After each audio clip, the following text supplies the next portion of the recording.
അപ്പൊ എന്റെ വീട്ടിലെ പെൺകുട്ടികൾ മോശമായ വസ്ത്രം ധരിച്ച് പുറത്തിറങ്ങുന്നുണ്ടെങ്കിൽ അതിന്റെ ഉത്തരവാദി ആരാ? ഞാനാണ്. ഇന്നിപ്പോ പർദ്ദ ധരിക്കും പെണ്ണുങ്ങള്. പക്ഷെ പർദ്ദന്റെ ഏറ്റവും വലിയ ഫാഷനുള്ള സ്ഥലം നമ്മളെ തലശ്ശേരി.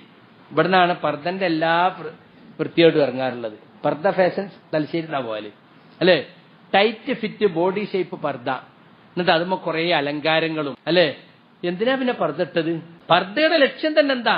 ആളുകൾ ആകർഷിക്കാതിരിക്കുക എന്നുള്ളതാണ്. ശരീരത്തിന്റെ ഭംഗി മറച്ചുവെക്കുക എന്നതാണ്. എന്നാൽ ശരീരത്തിന്റെ ഭംഗി ദ്വിഗുണീഭവിച്ച് കാണിക്കുന്ന തരത്തിലുള്ള അലങ്കാരങ്ങൾ, എംബ്രോയിഡറി വർക്കുകൾ അല്ലെ, കണ്ണാടികള്, പിന്നെ പലതും.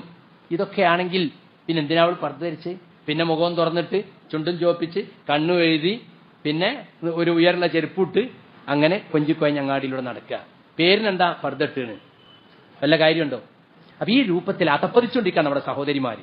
ആരാ ഉത്തരവാദി? ഭർത്താക്കന്മാര്. അതധികം ഗൾഫിലായിരിക്കും. ഭർത്താക്കന്മാര് ഗൾഫിലുള്ള പെണ്ണുങ്ങളുടെ അവസ്ഥ അവരെ നിയന്ത്രിക്കാൻ ഇന്ന് പലർക്കും ആളുകളില്ല എന്നുള്ളതാണ്. അവർക്ക് തന്നെ ബാങ്കിൽ പോവും, അവരെന്നെ പൈസ എടുക്കും, അവരെന്നെ ഡ്രസ്സ് എടുക്കും, എല്ലാം അവർ തന്നെയാണ്. അവരെ നിയന്ത്രിക്കാൻ പുരുഷന്മാരില്ലാത്ത അവസ്ഥ. അതുകൊണ്ടുണ്ടാകുന്ന ദുരന്തങ്ങൾ മുസ്ലിം കുടുംബങ്ങളിൽ നമ്മളെമ്പാടും കേട്ടുകൊണ്ടിരിക്കുകയാണ്. അപ്പൊ അതുകൊണ്ട് വലിയ ഉത്തരവാദിത്തം ഗൃഹനായകന്മാർക്കുണ്ട്. സ്വന്തം മക്കളെപ്പറ്റി, പെൺമക്കളെപ്പറ്റി, സ്വന്തം പെങ്ങന്മാരെ പറ്റിയൊക്കെ നമുക്ക് അള്ളാഹുവിന്റെ അടുക്കൽ ബാധ്യതയുണ്ട്. നമ്മുടെ വീട്ടിൽ നിന്ന് ഇറങ്ങിപ്പോകുന്ന പെൺകുട്ടിയുടെ വേഷം എന്താണ്? അത് അള്ളാഹുവിന്റെ അടുക്കൽ നമ്മൾ ഉത്തരവാദിത്തമുള്ളവരാണ്. നമ്മൾ കൂട്ടുകൂടുന്ന ആളുകൾ മോശക്കാരായാൽ നമ്മുടെ ഇസ്ലാമിക മനസാക്ഷി നശിച്ചു പോകും.